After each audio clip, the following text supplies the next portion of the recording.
honored guests from the government, from hospitals around the world, and especially this part of the world, all of you attending. It's a wonderful pleasure and privilege for me to be back at HMA. I think this is my 8th HMA, my second one in Vietnam, in Hanoi, a beautiful city, and one I hope you'll take advantage of and visit while you're here for our conference. But I have a specific purpose this morning, is to talk to you about the culture of improvement.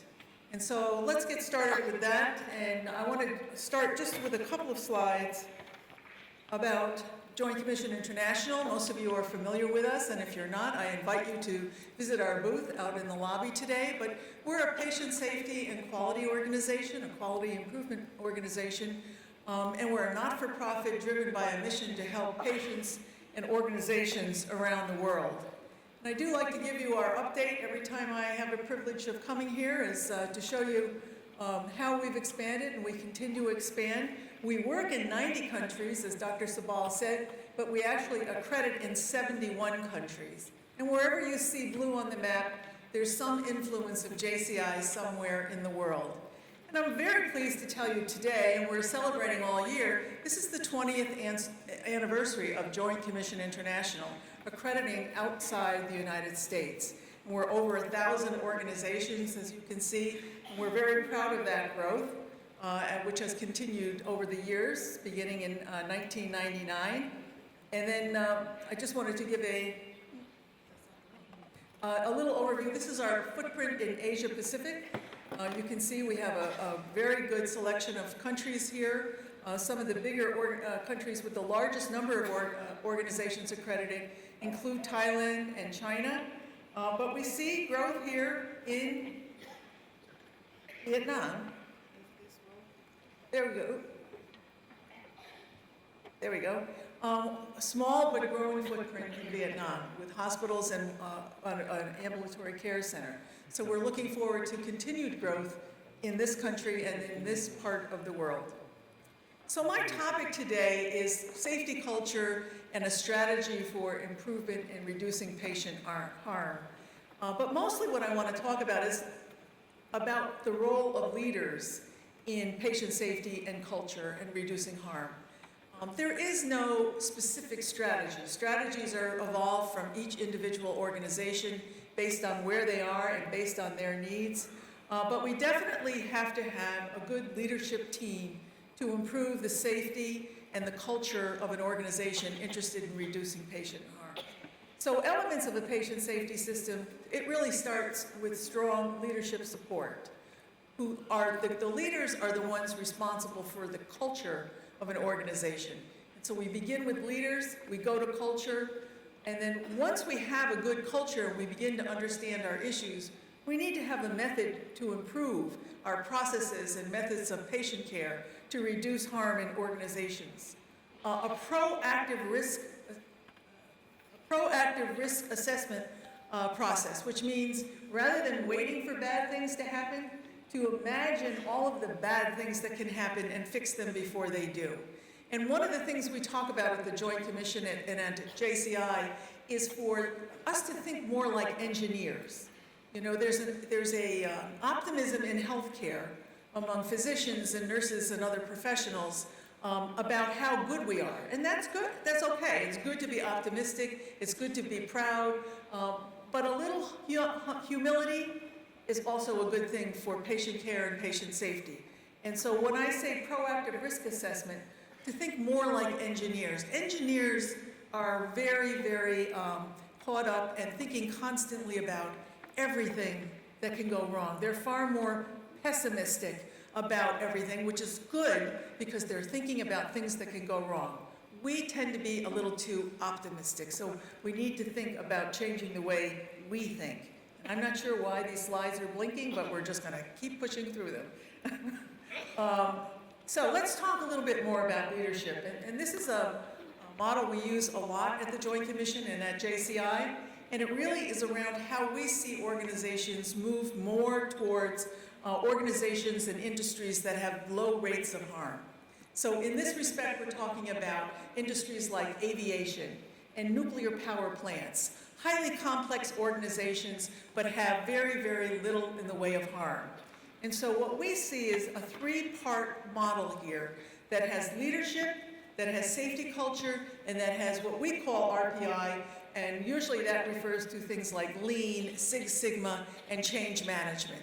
So this is the core of what leadership should be doing, is creating a culture where people feel comfortable reporting when there is a problem or when a potential problem is on the horizon.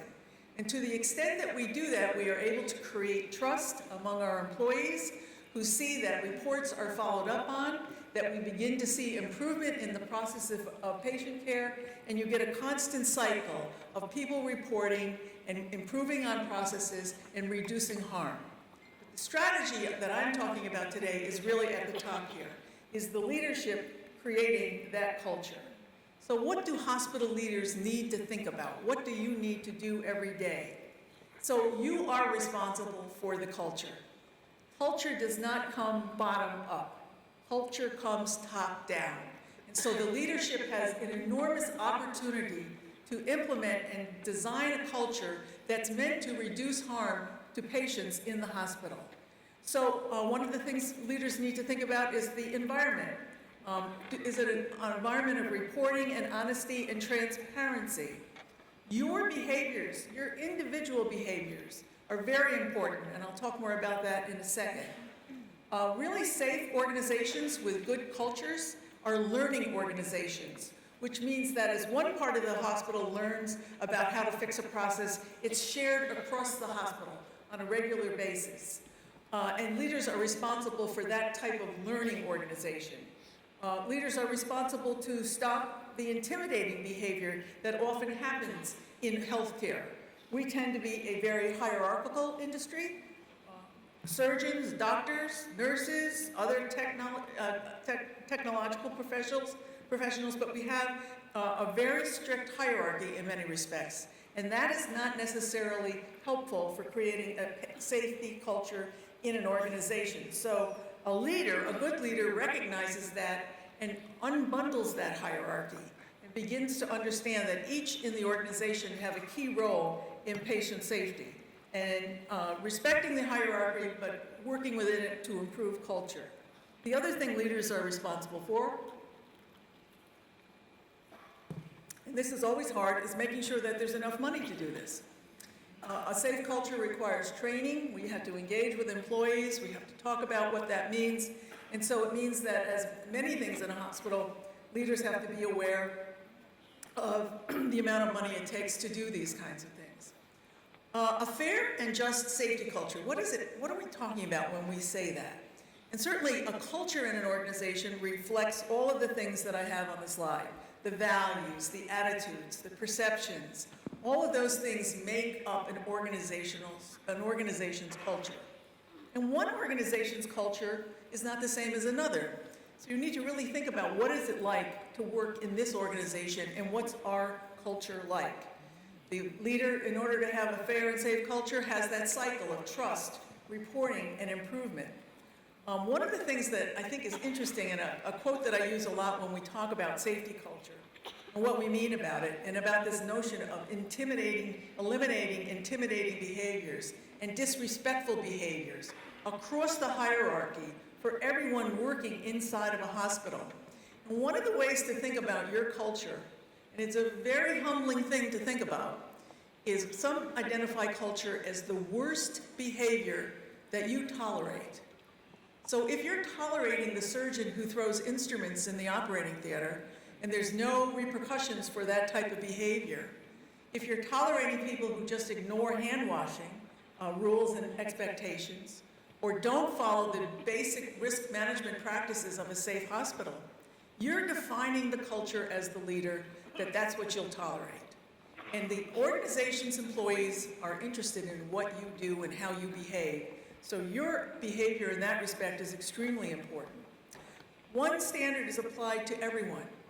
So when there's a mistake, if it's someone who works in the kitchen or housekeeping or a nurse or a doctor, you need to evaluate what the nature of the mistake was. Was it because they need training, or was it a flagrant ignoring of the rules? but how you respond to those kinds of episodes has to be the same no matter who the person is. And that's difficult for us in healthcare, where we have this hierarchy of different status and different professionals. Very difficult to undo. It doesn't exist in aviation the way we have it. There are captains on an airplane, there are bosses in nuclear power plants, but when it comes to the culture and the expectations of behaviors, everyone's treated the same, and with respect and tolerance and intervention when necessary. So leaders have a lot of responsibilities, and they have to be committed to a safe culture. So they need to create the vision, and they need to communicate the vision. We don't do that enough in healthcare in talking about this. They need to understand how do the day-to-day operations work, and these are many of the principles of high reliability of industries like aviation and nuclear power. You as a leader need to be disciplined to sustain the change, and this is always a very difficult part for all of us. We implement a new kind of way of working, we're committed to making things better, but then we kind of lose track, something else comes. We have an emergency, we have crisis, we have challenges from a financial perspective, and we lose that discipline of staying focused on the things that we think are important for patient care and patient safety. We as leaders have to be committed to our own growth and learning, and that is more important today than ever before in my view. The pace of change in healthcare, as we think, especially today, about technology. What was true last year is no longer true today.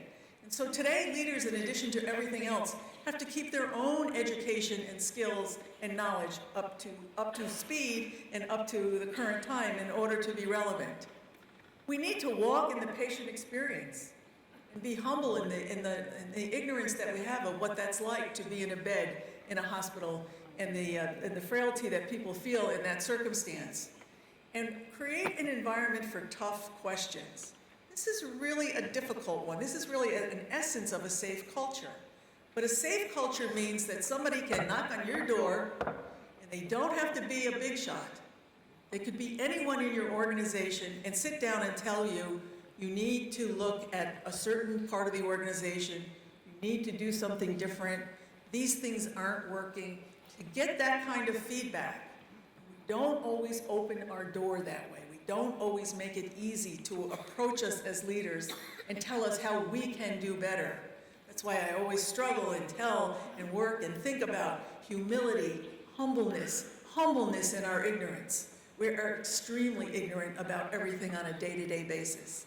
We're highly educated professionals, we have degrees, we have all of those professional credentials, but don't lose your humility about how little we really know at the front line day-to-day, and be open to hearing back from people in the organization about how to do better there. It's hard to do. I'd like to talk especially about leadership and cues. Cues it's another word for signals, because one of the things we don't appreciate enough as leaders and think about as enough, people are watching us every day. Our staff are watching the leadership team for signals or cues. And what are they trying to figure out? They're trying to figure out what is tolerated in behaviors in this organization. Who is allowed to break the rules? Who is not allowed to break the rules? Who has power, who doesn't have power? So they're watching the leaders to see how they behave. That is how we all learn about how to behave inside of an organization. I watch for cues, my staff watches for cues. And one of the things staff are looking at is, what do you talk about as a leader? Does every meeting open and start with and talk about the financial situation, which we're all obsessed with? If the financial situation is weak, we don't have the possibility for staying in business. So we obviously are worried about money. But if the only thing we talk about is money, and you never talk about the last sentinel event, the last patient that was harmed, or the near miss where you almost harmed a patient. If the leaders never talk about those, that's a cue. It's more important that we have financial success as opposed to clinical success and a safe environment. What do you work on? Where do you spend your time? One of the things we see as a strength in an accredited organization And I think many of you know what a patient tracer is, or a tracer on an accreditation survey where someone walks around and really walks the path of a patient during a hospital stay. We have a lot of CEOs in accredited hospitals that once a month, once a week, they do a tracer. The CEO does the tracer, not the quality manager. That is a very powerful symbol of what is important to this hospital and this leader. And we encourage that as much as possible, so that you are visibly there at the front of the discussion as a symbol of why patient safety is important and our commitment as an organization to not harming patients when they are in this particular hospital for their care. So just a few final thoughts. As I said, the strategy for patient improvement begins with leadership and begins with leadership creating a culture. This is not a project. It's not something you announce and you work on and then you go on to something else. It's the beginning of a change in how you work every day, all the time. It is extremely difficult work. Culture changes do not take place in a minimum amount of time. They take a very, very long time to change the culture. And it never ends. This is not a beginning, middle, and end. This is something that goes on. And even if there's a change in CEOs, the culture should start to begin to be hardened enough that it doesn't change every time the staff at the top step changes. So it's really hard work. There's not a lot of great evidence in the healthcare industry today that's similar to aviation. I don't have a perfect case study of how a culture changed in a hospital. We see bits and pieces here and there, but not in a total way like an aviation industry. But a safe, just culture protects the patients. And the other thing we don't talk enough about in terms of culture is a good, safe, open, honest, transparent culture makes for a really good place to work.